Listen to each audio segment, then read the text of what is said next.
Hey, welcome to The Explainer. Today, we're going to dig into something pretty incredible. How technology is completely shaking up one of our oldest, most essential industries, farming. Okay, so let's start with a big number, 9.8 billion. According to the UN, that's how many people are going to be on this planet by 2050. I mean, just think about that. That's more than 2 billion extra mouths to feed compared to right now. So that leads to a massive question, right? How on earth are we going to feed everyone? Here's the real kicker. To meet that demand, we need to boost global food production by something like 50%. And we have to do it with the same amount of land we have now, or maybe even less. Yeah, not a small problem. So how do we even begin to tackle a puzzle like that? Well, a really promising answer is starting to pop up in fields all over the world. It's a tech revolution called smart farming, and it's all powered by the Internet of Things. You probably know it as IoT. Okay, smart farming. What does that actually mean? Well, think of it like this. It's all about using modern tech. We're talking sensors, drones, all sorts of smart software to collect a ton of data. And with that data, farmers can make really precise, controlled decisions to make their farms way more efficient. All right, so let's get into how this actually works. It's basically a 4-step loop that just keeps going.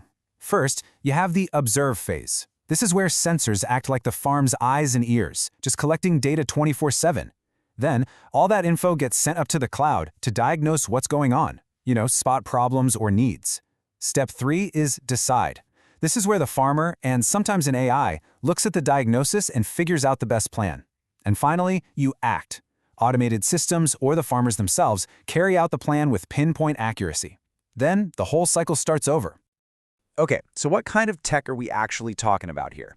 Let's look at the tools of the trade, the stuff that's really making this digital harvest happen. I mean, it's a whole ecosystem of connected gadgets. You've got drones flying overhead, sensors buried in the soil, self-driving tractors guided by GPS. They even have wearables, like Fitbits, but for cows.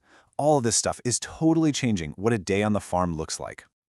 Drones, for example, are a massive game changer. Seriously, think of them as these super efficient robotic farmhands. They can zip across hundreds of acres, way faster than any person could, using special cameras to check on crop health, plant seeds with incredible precision, or even spot treat a specific area that needs fertilizer. It's wild. And that idea, that precision, is really the core of all this. You've got sensors literally in the ground that are constantly measuring stuff like how much water is in the soil or what nutrients are there. This means you can give the crops exactly what they need exactly when they need it. No more, no less. It's hyper efficient. So the potential here is just huge. It sounds amazing, right? But, like with any big tech shift, it's not all smooth sailing. Getting from a traditional farm to a fully digital one, well, there are some pretty big hurdles in the way. And people are definitely paying attention. The money is pouring in. The market is absolutely booming. It's projected to more than double by 2030.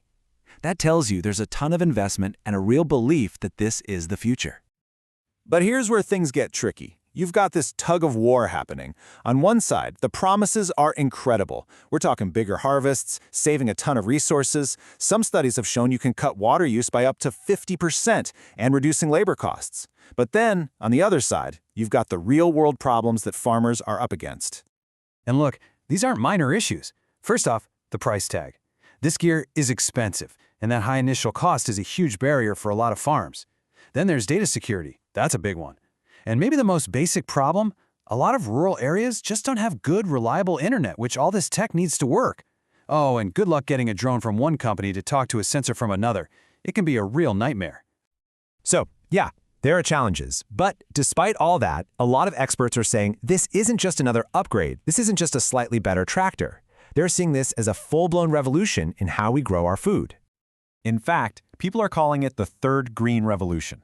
The first couple of revolutions were all about big breakthroughs in plant breeding and genetics. Well, this new one, it's all about data. And the hope is that this data-driven approach could be the key to making our food supply secure for a very long time. And that really brings us full circle, back to that giant number we started with. Why does any of this matter? Because the whole point is to make farming more sustainable and more productive at the same time. It's about using less to grow more, so we can actually feed everyone on the planet. So that kind of leaves us with one big final question, doesn't it? We're throwing all of our coolest 21st century tech at this. I'm talking AI, robots, the cloud, to fight problems that are as old as farming itself. Things like bad weather, pests, not enough water. And you have to wonder, is it going to be enough?